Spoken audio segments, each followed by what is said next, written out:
Welcome to Seek Reality. I'm Roberta Grimes.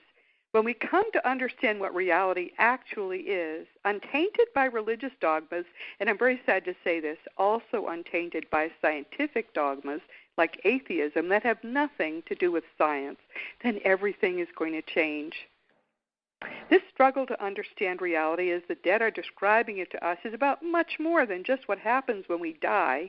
Those who have been studying the afterlife evidence and the lovely way it fits with quantum physics are coming to see that what we really are discovering seems to be a whole new generation of physics. It even looks like that elusive theory of everything that they've been searching for almost 100 years. Once physicists come to grips with all of this, they'll finally be able to unite Newtonian and quantum physics into one consistent view of reality, and this unified physics is going to be consciousness-based. So eventually seeking and finding what reality actually is going to do wonders for physicists because they've been stuck in the weeds for the past century, ever since they adopted atheism as a fundamental dogma. And yes, you can find those words in print, although not recently. They're a little embarrassed about them, I think. They follow the dogma, but they don't want us to know that. Learning the truth will also do wonders for you and me. I'll be talking next week about some of the ways that better understanding reality is going to transform our lives. But today, let's hear from a beautiful friend of mine who is living that transformation. She's known to millions as Dr. Love, although through her website, which is AskDrLove.com, and is the web's first relationship advice site, since popular and wonderful since 1995, Dr. Jamie Turndorf has been delighting readers and audiences for 3 decades with her engaging blend of professional advice, spicy humor, and ability to turn clinical psychobabble into common sense. Easy concepts that transform lives and heal relationships with all the people in our lives that we love. She's been on just about every possible TV channel and in many popular magazines, and she writes a column called We Can Work It Out for Psychology Today Online. She's also a radio host. Her Dr. Love radio show can be heard in Seattle, on KKNW, and on webtalkradio.net, which broadcasts in 80 countries worldwide. She also hosts Love Never Dies on Hay House Radio. Dr. Turndorf is the author of a number of books, but I have her talking with us today because of one particular book. Love Never Dies tells the story of her own beautiful marriage. It's a love that continues long after her husband's death. And it talks about her voyage from atheism to an understanding that all of reality is spiritual. Finally, it talks about, and this is an amazing section of the book, it talks about how we can repair our relationships with loved ones even long after their death. So we have a lot to talk about today. And plus, Jamie Turndorf is my dear friend. Welcome, Jamie. I'm so glad you're here. I'm so glad, too. I always love when you talk scientifically about mystical, spiritual matters. I just listen to you and I say, damn, that girl is smart. Lord. Well, I just don't know how to talk about anything other than the way that it feels, because ultimately that's what reality is, isn't it? I mean, you would know that more than anyone would. You know, like when I do interviews all over the country, right, a lot of people will say to me, well, how can you prove that what you are saying is happening, that your husband's spirit is with you? How can you prove that? How can you prove the afterlife? And how can you prove the spirit lives on? And how can you prove God exists? You know, how do you prove these things? But as you're saying, science, quantum physics, plutonium physics, they're coming closer and closer to explaining the survival of consciousness, the survival of energy, that energy doesn't dissipate, it doesn't go away, that once we are freed from the vessel of our bodies, we are now pure energy. The energy doesn't go away. That's right, and we approach it from so many different directions. This began for me as a journey in afterlife research, but it's so much more now because there are so many areas really of traditional science, physics and consciousness studies, and other areas of science, even medicine, that all feed into it and give us further information about what we're learning about our one reality. So, you know, and it's so amazing because you're a scientist And I'm amazed when I read your books because the way you bring to bear so much research. I am describing a personal experience. And the thing is, I have witnesses to my experiences, constantly witnesses to Jean's ongoing spirit manifestation. So I'm not coming as a scientist. I'm just coming as a person who's an incredible spokesperson for the truth of the survival of consciousness, that we don't die, that we leave our bodies, but we are still here, just not in physical form. I'm a perfect spokesperson for this because, I'm a woman of science and a rationalist, and I was raised an atheist, too. So I was taught to not believe in anything.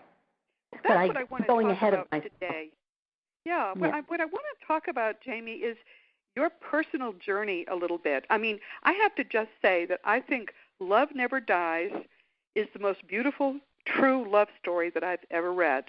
And I've read a lot of love stories, and I write a lot of love stories because I'm also a novelist. So this is very high praise. I couldn't put the book down. It's called Love Never Dies by Dr. Jamie Turndorf. And we're going to talk about this wonderful relationship that Jamie continues to have with her husband. But first, Jamie, I'd like to talk about your early history. My understanding, based on the book and our conversations, is that you were raised as an atheist and you were raised in a fairly abusive way. Yeah. Tell us very briefly about that so that we have a background in who you are and what brought you to this place. Well, first of all, I was born 3 months early. I weighed 2 pounds. I spent the first 3 months in a preemie nursery. And a psychic that I know said, your calling to connect souls began in the preemie nursery because you didn't want to see other people suffering the pain of disconnection that you felt. And my life was very difficult because being born so early, I was very sick. For the first 10 years of my life, I ran 106-degree fevers every month of my life, delirious fevers, until they found out that my urethra didn't form because of missing the 3rd trimester of gestation. In addition to the physical suffering, my parents were verbally and physically abusive to me, and it was a really miserable, miserable life. From the time I was a young girl, Roberta, I began having a premonition of the man that I was going to one day marry, and I literally saw him fleshed out. I saw his face. I saw everything. And it was so clearly my destiny that I didn't date. I waited. I lived like a woman in another era, and I just said, well, I'm going to wait till this man appears. Very amazing, really.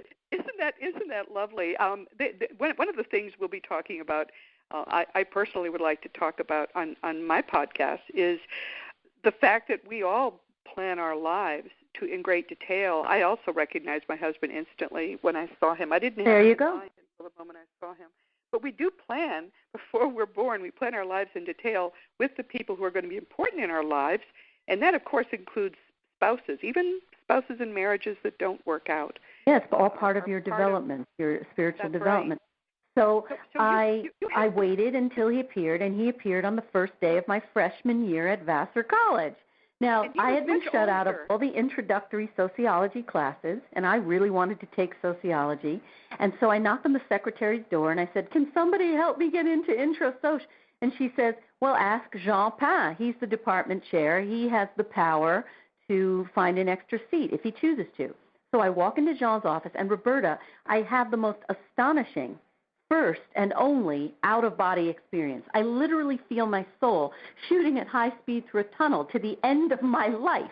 And then my soul shoots back into my body, and I get the message, remember every aspect of this meeting, he's going to be everything to you one day. Now, that is so wild, I forgot the whole thing until my senior year when I needed help with the statistical portion of my thesis, and I had heard that Jean, among other things, had been a statistician, having founded the Vatican's first and only social research center. Now, I should digress at this point and say that I had also found out that for most of his life, Jean had been one of the most famous Jesuit priests in history. He taught at the Vatican. He founded a movement called Liberation Theology, designed to fight church oppression from within. He publicly opposed the Pope and the Catholic Church because they were trying to block the legalization of divorce, and he was this radical feminist Jesuit priest, and he didn't want to see women trapped in marriages where they were being abused, And so he fought on the grounds of religious freedom, liberation of church and state. The church should butt out of the private sector. You should not be blocking divorce. And he won. He changed the course of Italian history. He got the divorce bill passed. And then eventually the Pope granted him the dispensation of his vows. He left the Jesuit order and the priesthood, where he was recruited then by Vassar to be the chair of their Department of Sociology. So you see, my whole life was leading me to Vassar, and he was now deposited into Vassar. So we have completely different backgrounds, because I was raised by two devout Jewish atheists. The only religion they practiced was religiously hating each other. You know, they taught me to not believe in God in the afterlife, and meanwhile, Jean was this devout man. So I meet with him, he helps me with my thesis, and within a few weeks, we know this is it. We're madly in love. He is divorced, actually. He was married for 10 years, a loveless marriage to a woman. I tell all about this in Love Never Dies. She had been a spy for a Middle Eastern country, and then she came to get church secrets from him because he was so high up in the Vatican, and then declared that she loved him. And then Jean, being a gentleman, said, well, I guess I better marry her. Even though he didn't love her, he was a French aristocrat. You do your duty. So he, was ready to leave the Jesuit order and the priesthood. So they both came to America, and he had been married for 10 years. And Roberta, he never consummated the marriage. He was unable to perform with her. So here it is. I fall in love with him, he with me, and he loses his virginity with me at age 58, and he's my first lover as well.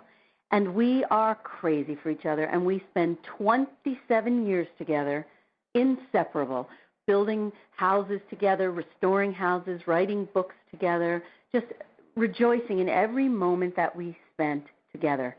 And in the last year of his life, we both started having, separately, a premonition that he was going to die of an accident. We just didn't know when or where. On the day we leave for our final vacation to Italy, lightning strikes the rose arbor and destroys it. And then I see 40 huge black crows in the yard, and I get a very bad feeling. We go to Italy. We're sitting on the beach one day, and his hand is up over his head, bracing itself on his forehead as if to block the rays of the sun. And the next thing I know, a bee swoops down and stings his left hand right at the location of Christ's stigmata. And I hear a voice in my head that says, he is dead. He's dead. He's been struck by lightning. He's dead. And that's exactly what happened. He suffocated to death, and I watched my beloved drown on his own fluids in front of my eyes. So I go back to my hotel room, and I am hysterical, Roberta. I'm shaking. I'm crying. I'm trembling. I'm so traumatized. And the next thing I know, I feel his hand stroke the entire length of my spine. And I sit bolt upright, and I look over my shoulder because I know what I felt. I didn't see anything, but I knew he was there, and he's been with me ever since. And what started to happen was he proved to me I am right here because he wanted me and wants me to tell our story, to let the world know that our loved ones do not die, that they are still here with us, that they just switch to another form like water converts to vapor, to steam, to ice, that they're here with us. They don't die, and therefore our relationships should not end in death.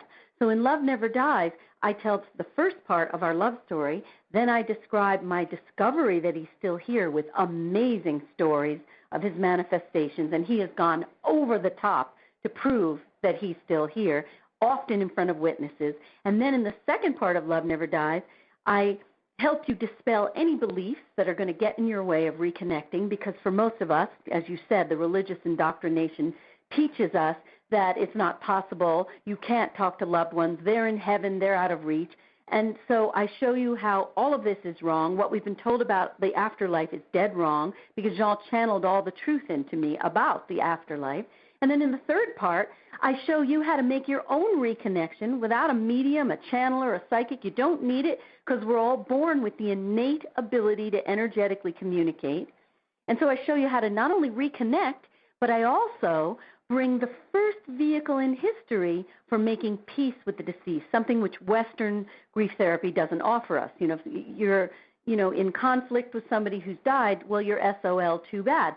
But with my method, I bring my conflict resolution method, which I present in my first Hay House book, Kiss Your Fights Goodbye. I bring it to the world of after-death communication, and I show you how to make peace with your loved ones who have passed over. Well, wow. I know. Yeah, that's pretty exciting. The whole thing is exciting. Roberta, I could talk. I am so passionate about this because it's like I want to shout from the rooftops so that people realize you do not need to live in this emotional wasteland. Let me tell you, because this is so amazing. I have to say this. The first night I came back from Italy, I'm lying in my bed, crying and trembling, and I hear Jean speaking to me, Roberta, and he's quoting something. I don't know what it is. It's a passage. The next day I go to see his priest, and I say to the priest, who I'm meeting for the first time, because I didn't go to church with Jean. I never read the Bible. We didn't discuss religion. I don't know any of this. So I go to the priest, and I say to him, my husband is speaking to me in spirit form.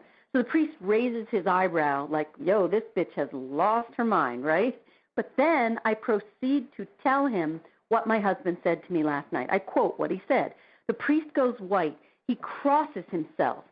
He says, Dear Lord, Jamie, at first I did not believe you, but I do now.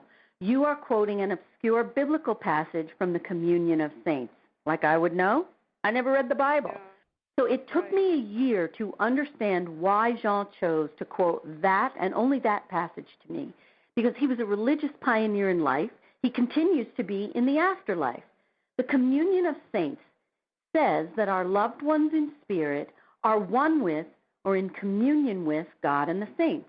And since we're supposed to stay in communion and communication with God and the saints, he's showing me that the Bible is telling us we are supposed to stay in communion and communication with our loved ones in spirit because they're one with God and the saints. And his whole point is we are not meant to live in an emotional wasteland, separated from those we love, waiting until we die and are eventually reconnected with our loved ones when we enter heaven. He's saying heaven is a state, not a place. Heaven is all around us. Death is an illusion. There is a very thin veil between the realm where you are and the realm where I am. I'm standing right here. So as I'm talking to people all over the world doing my Hay House radio show, Love Never Dies, they're calling in, having read Love Never Dies, listening and reading my story, and they're crying, saying, I am amazed to discover my loved ones are here too. I just had my blinders on. I didn't know how to recognize the signs. I didn't even know it was possible. But now that you're showing us your story and the truth of it, we are realizing our loved ones are all around us, and we're transforming grief to joy. Well, that's really what my book is about, too. My second nonfiction book is The Fun of Staying in Touch. And indeed, it's everybody who has lost a loved one needs to understand and be joyous about the fact that our loved ones are right where we are. All of reality is right in the same place. Yes. It's an illusion. That death is an illusion. These are his words that he said to me after he left his body. Death is an illusion, Jamie. There's a very thin veil between the realm where you are and the realm where I am. I'm standing right here. Which is glorious. But it is now beautiful, right? Yes. But let's talk a little bit about when did you actually start to believe that this was real? Because Roberta, the moment that I was lying in the bed and I felt his hand, I knew what I felt. Because the thing is, it doesn't even matter what I was taught. I was taught not to believe in God or the afterlife. My mother, she was at my house, right? I come back from Italy, and she picks a fight with me. Terrible. She tells me to go F myself. You don't have a mother anymore. I flee the house, crying hysterically, and I say to Jean, look what I'm left with. This is the family I'm left with.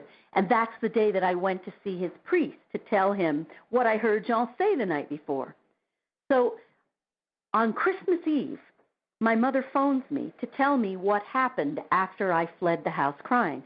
She said that after I left, after the fight, she said that she heard the most furious pounding on the walls, loud, furious pounding. And it went on for a half hour until she fled the house in terror. So I said to her, but Mom, you don't believe in God or the afterlife. she said, I still don't believe. I just know what happened. Yeah. So the thing is, for me, it wasn't a matter of, there was no way to not believe because I'm seeing, hearing. Like, for example, I go see his priest a few months later, and I say to the priest, Jean is continuing his manifestations on a daily basis. Strangers are walking up to me, people who do not know me, don't know Jean, don't know I'm widowed, and they just walk up to me and say, your husband says, tell our story, and then they walk on. My goodness. Serious. And, so I tell the priest what's going on, and I give him like this long list of amazing things that he's doing, constantly moving objects and lights on and off and over-the-top stuff, which I realize he's doing because he knows I'm going to tell the story, so he wants to pull out all the stops, So the priest says to me, listen, when he enters heaven, you won't hear from him anymore. This is what the priest says. So I'm so upset. I come home. I'm thinking, oh, my gosh, you're going to be ripped from me when you're in heaven? So now I'm in my office, and I create the circle for the group that I'm going to run. Everybody is not there except one person, a new person named Ashley, who doesn't know me. It's her first time. She doesn't know I'm widowed. She's never known me or Jean. So we're in my office. The door is closed, and I hear the chime of my front door opening. I have a burglar alarm, so when the door opens, the chime goes off, right? So I hear the chime, and then I hear loud footsteps, and the footsteps bang, and then I hear them stop, and I think my waiting room is outside beyond the closed door. I'm thinking somebody obviously got his or her time wrong, doesn't realize I'm running group now, and is in the waiting room. Now I hear the footsteps pounding in the opposite direction as though leaving and going back out. Now, I have a really long driveway, and where you park is so far from my house, there is no way that somebody could have come in, left, and gotten to a car and driven away in the 2 steps it takes me to go to the front door. So I go to the front door, and I open it, and there's nobody there, Roberta. There's no car. There's nobody. So I come back into my office, and I say there was nobody there. And my patient says to me, it was a spirit. So I realized he did that day because that was the day the priest said, you won't hear from him anymore. And he said, won't hear from me anymore, pound, pound, pound. I'll show him. Right. I should just interject that that's the kind of thing our loved ones often do. As I say, that's about staying in touch. Making sounds happen is very, very typical. And sometimes they'll make the sounds happen only in the mind of one person. Sometimes it'll be a group sound that other people will hear as well. But that's a common kind of sign. So, Jean, thank you for that. That was a nice little affirmation that you're right there. Well, in Love Never Dies. You were believing this almost immediately then, Jamie. Is that what you're telling us? You went to believing almost immediately. I mean, instantaneously, because you can't dispute this outrageous evidence, I mean, like, Roberta, I'm trying to send a fax, and every fax is going through, no problem. But then when I go to have to fax his death certificate to Verizon, our carrier, to take his name off, every time I put the fax through, the cover letter goes, no problem, but the death certificate will not go. Then I try with his obit. The cover letter goes, but the obit won't go. I tried 25 times. So I can't understand what's happening. So the next day I take the papers to my lawyer's office. I don't tell the secretary anything. I just say, could you fax this for me? And I'm waiting and waiting and waiting. After about 25 minutes, all the secretaries come out of the back office crying. They said, we tried and tried 25, 30 times. Every time we tried, the cover letter faxes without a hitch, but the death certificate won't fax or the obit won't fax, just the cover letter. He's trying to tell you he's not gone. So the next day, again, I have to fax the stuff, and I've done many multi-page faxes of other things, no problem. But again, I'm hung up. So I cancel the fax, and I say to him, Jean, I think you're doing this because I keep forgetting that you're still here with me. If I promise to remember, will you let the fax go in its entirety? At that moment, I feel a tidal wave of love pour into me, and I knew it was his way of acknowledging, I heard you. So I reissue the fax. It goes through in its entirety. Let's talk about how easy it is for the dead to do that, because what he really was doing there was messing with equipment. It's easy. It's energy.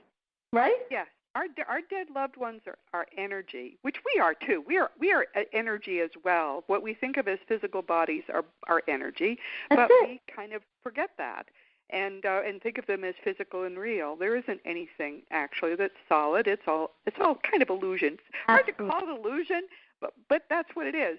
So since they're more purely energy, they're not encumbered by bodies anymore. It's very easy for them to mess with electricity and blink your lights and mess with your television, which I hear about all the time from people. Exactly. And mess with your fax machine. Exactly. And the thing is, ultimately, they do this not just to say, I'm here, but they have a higher purpose in being with us. They're our spirit guides. They're here to hold our hands, to help us down the bumpy roads of life, to help us complete our spiritual development and growth. And as I explain in Love Never Dies, our ultimate purpose on earth is to perfect our ability to love ourselves and to love others fully. That's the only reason we're here for it. This earthly walk is our love lab. So what I explain is that I discovered that the fast track to achieving self-love is to reconnect with our loved ones in spirit. Because, as you said a second ago, when they are freed from the vessel of the human body and they are pure energy, their love is able to enter us unimpeded in ways that never could have happened when they lived in a body. And I tell my own transformation that, I was raised by these two abusive parents. And I say in the book that as much as I did work on myself and all kinds of therapy, and I'm a famous shrink and, all about love, and Jean adored me, there was always a disconnect where his love couldn't fully enter me.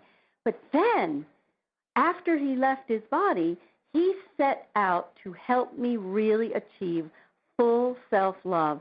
And first, he removed my father from my life because he was such an impediment to my loving myself. He was so abusive. And then the final cataclysmic healing came when he helped me to step away from my mom. And what happened that was so amazing was, after I stepped away from her, I went to my professional group in the city and I said, but still her mean, put-down voice lives in my head, and it becomes a self-attacking voice that's living inside me. And everybody in the group, being traditional therapists, said, well, you just have to have us yell louder and shut her down with our yelling. And it did not work. It never worked, not with my patients, not with me. So all of a sudden, Jean comes to me in a visitation, and I see him shrouded in this beautiful golden light.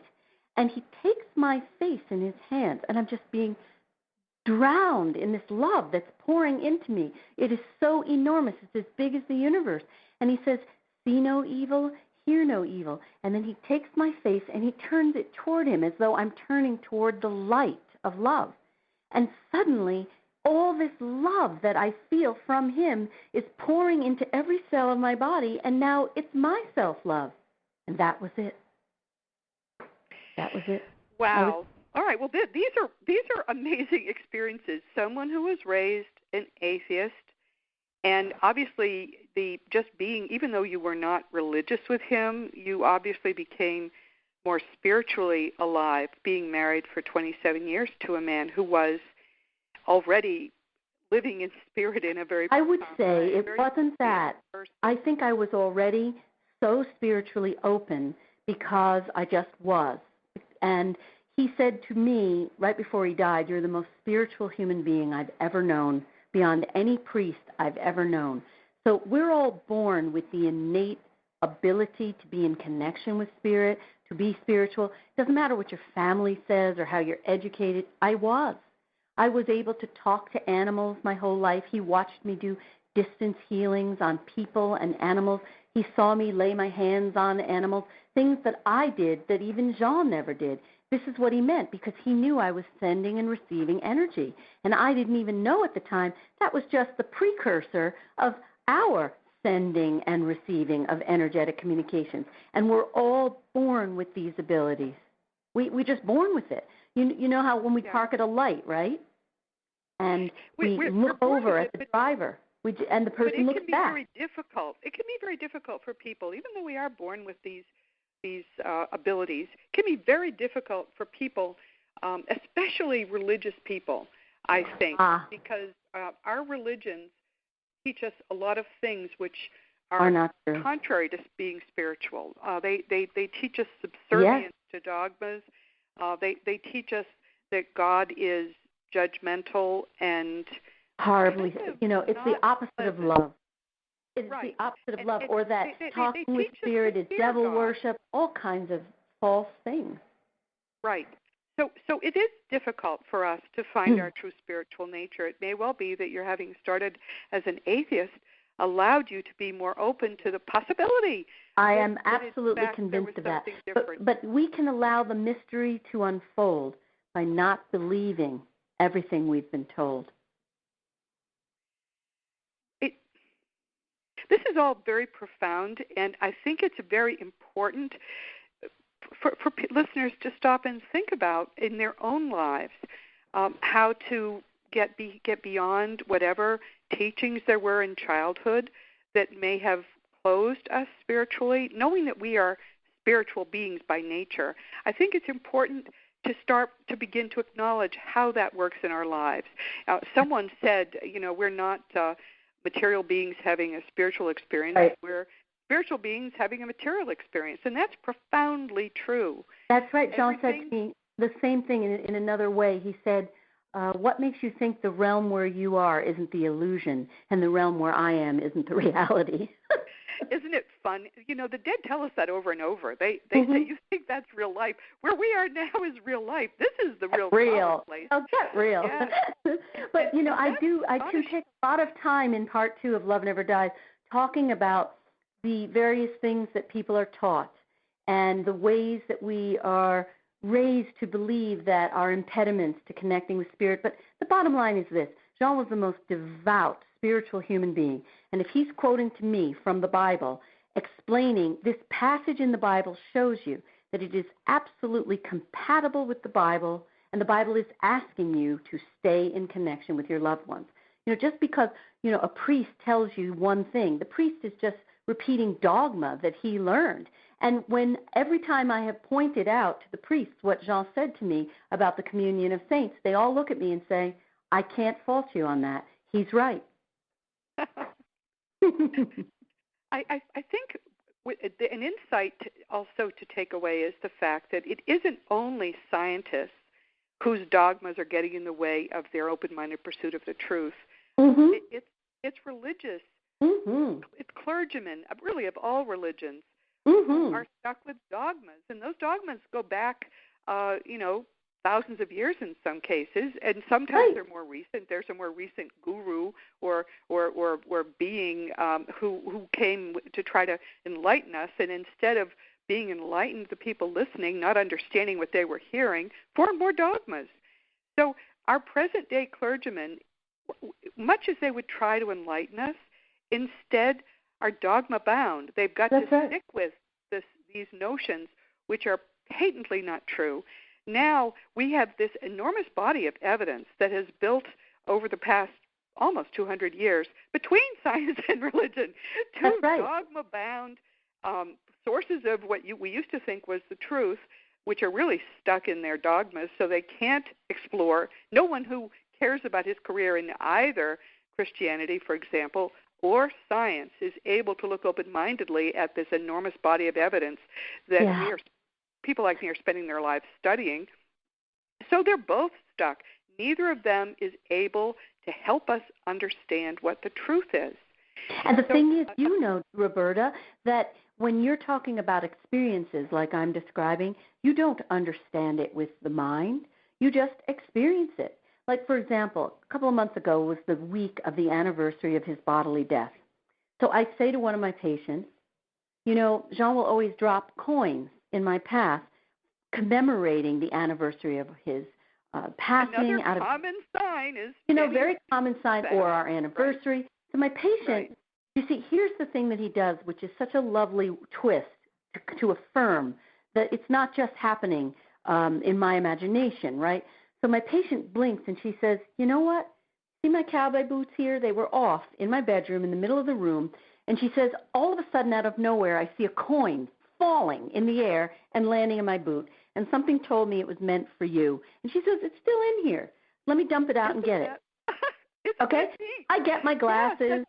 And I go and right. I hear Jean say, "You'll see, it was minted the year we were married." So I get my glasses. Sure enough, 1988. So that was to commemorate our anniversary. So Isn't this that neat?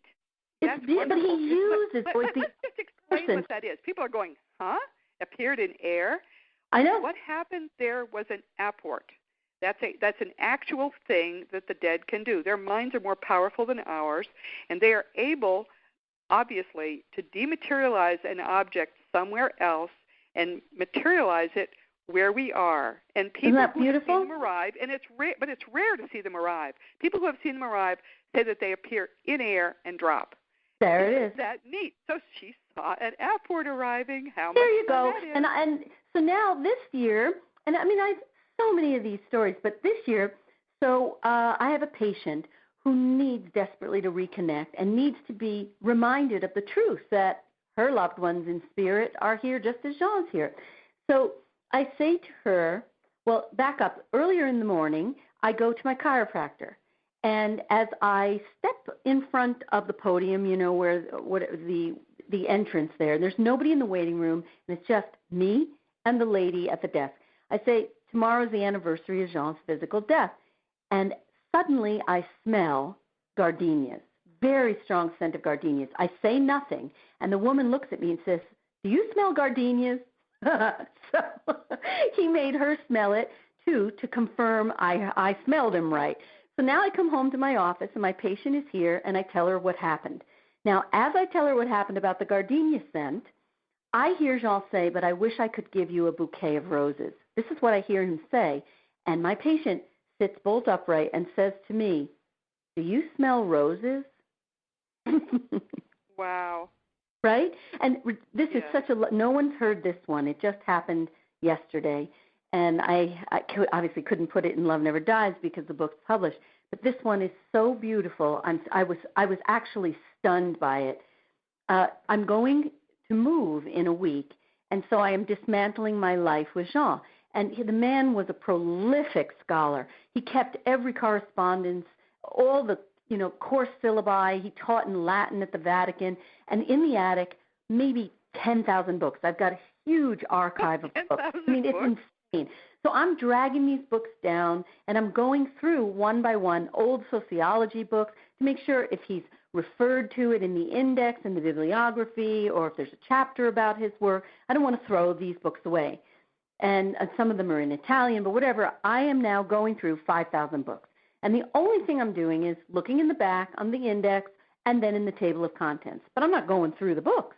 Well, Roberta, this is so extraordinary. He leads me to a particular book, and he makes me open it. And I open it, and there's a tiny piece of paper. And what is written on this paper? 010780. Now, I know what this is. This date, 010780, is the day we became lovers. This is our unofficial anniversary. Now, I am so flabbergasted to see this paper because the book was much, much older than 1980. It was a book that was from the 50s. So how did this paper get in a book that he there is another apport, right? Yes. And it was his way of saying, I'm with you. I'm with you. I know that you're tearing up our life. Yes. People need to understand that apports are apparently common. I used to believe that it was an oddity and relatively rare, but I have heard so many stories of that like that, Jamie, where something happened, something was found where it could not possibly be, and there's no other explanation for it. But crazy stuff. A wonderful story. Bless him. Over and over, and just warning me ahead of time. Just keep your eye on the ground because it's our anniversary today, and I'm going to give you a special present for our anniversary. And then I know what the coin I find will be minted the year we were married. And sure enough, there it is. But that is so exciting. So there's no question, of course, that you're sure this is all true, because naturally there's no way that you can deny all of this or even any of it at this point. I think that is so exciting. It's so, and the elaborate manifestations that involve other people and witnesses, I know that he's doing this because he wants me to tell our story. Like, remember how he did the phone trick? Because, again, energy, this is child's play for them. I'm in my closet crying, and I'm thinking of my friend Anne, and I'm thinking, I have to call her. I'm so upset. No, it's her work day. I don't want to bother her. And after 20 minutes of this, my phone rings. I drag myself out of the closet, and I go to the phone, and it's Anne, the one I'm thinking of. She says, Jamie, did you just phone me? And I said, well, no, Anne, I was too busy crying in the closet. She said, but Jamie, my phone rang, and your name and number appeared on my caller ID. Well, this blew our minds. Jean obviously managed to place that call and get my name and number on her caller ID. Yeah, so, easy peasy for them, I should just say. Easy. Easy. It's energy. There are a lot of stories like that. Yeah, that's exciting. But I like the fact that it's always with somebody else who can confirm, you know. So now, a year later, I have a very bad cough, and I think I'm going to suffocate to death the way he did. And I say to him out loud, can you do that phone trick again, this time with my housekeeper, Donna?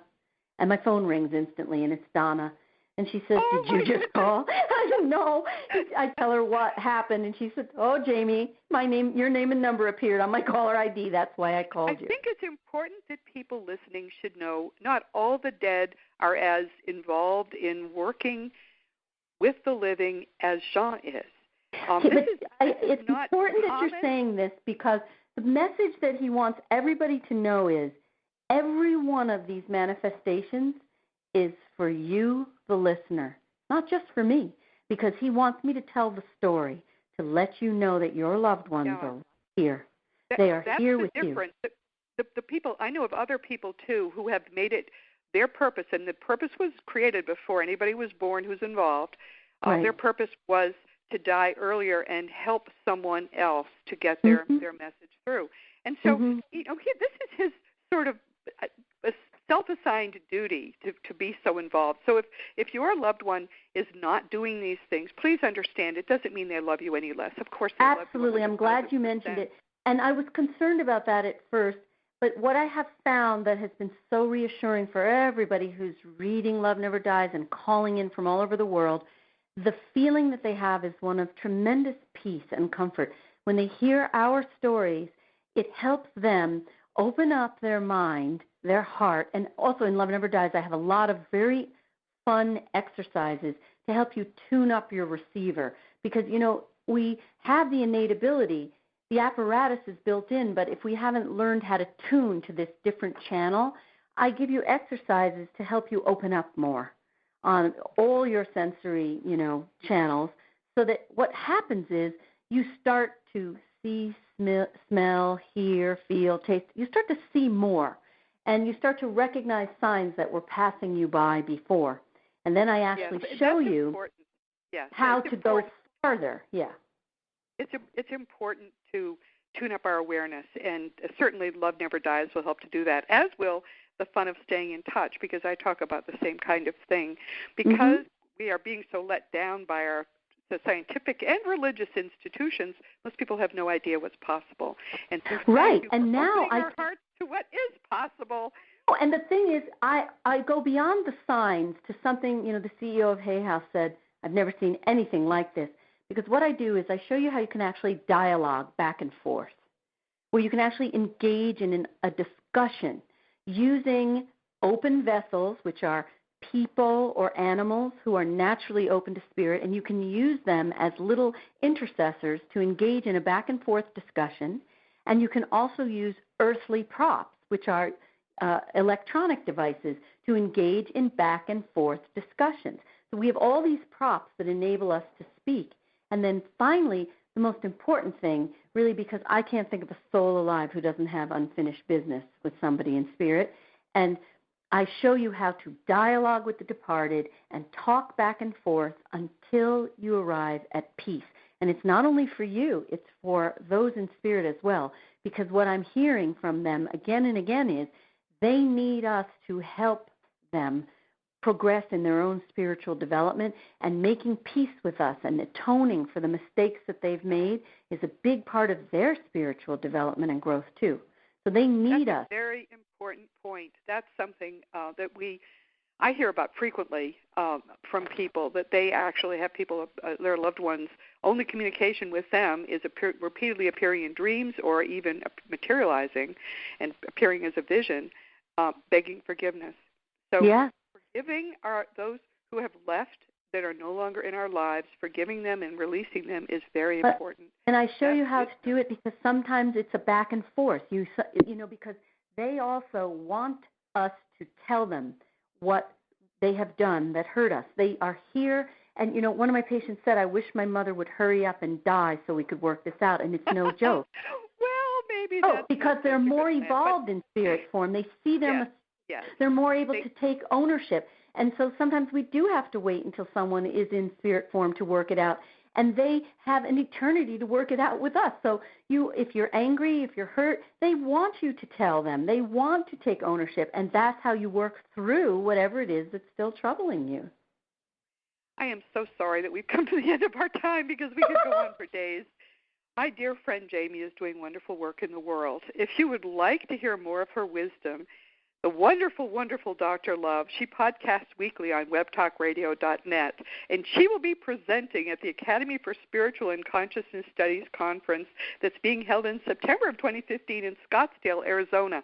The one we held this year in July, this year being 2014, blew the doors off, and the one we're holding in 2015 in September is going to be much, much better.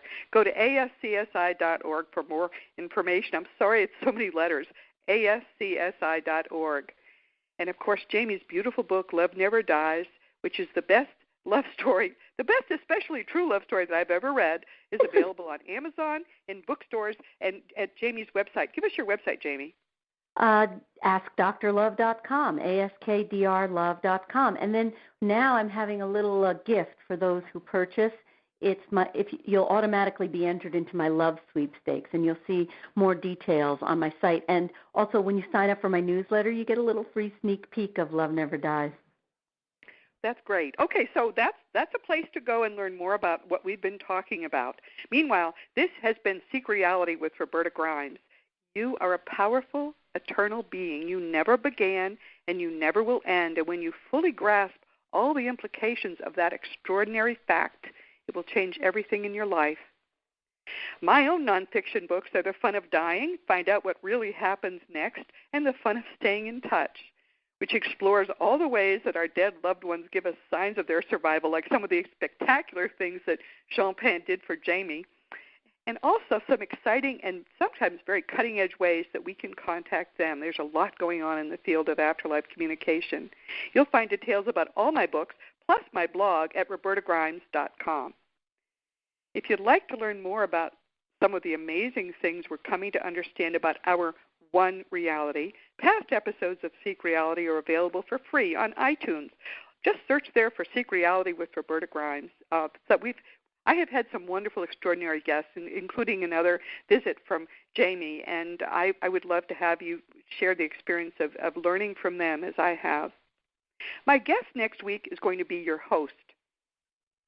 I'm going to talk about our one reality, and I'm going to talk about the way in which these truths that should have been common knowledge for the past century, everybody listening should have known from birth that we are eternal. They should have been common knowledge, but they still are being kept from us by the very people, the very institutions that we most trust. Mainstream science especially is refusing to have anything to do with the open-minded search for the truth. Don't you find that amazing? I'm astounded by that. The evidence is so abundant. We're happy to have scientists look at it, and instead they either ignore it or try to debunk it. It's amazing. These people are supposed to be scientists.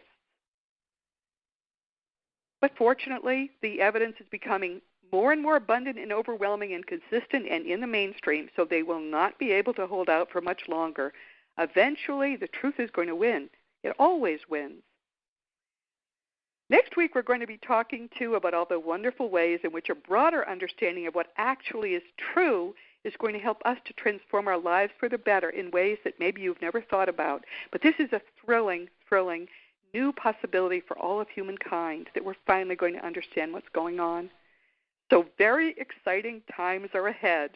But for now, please go out and make the most of this coming week in our one reality, knowing that you are a powerful, eternal being and you are infinitely loved.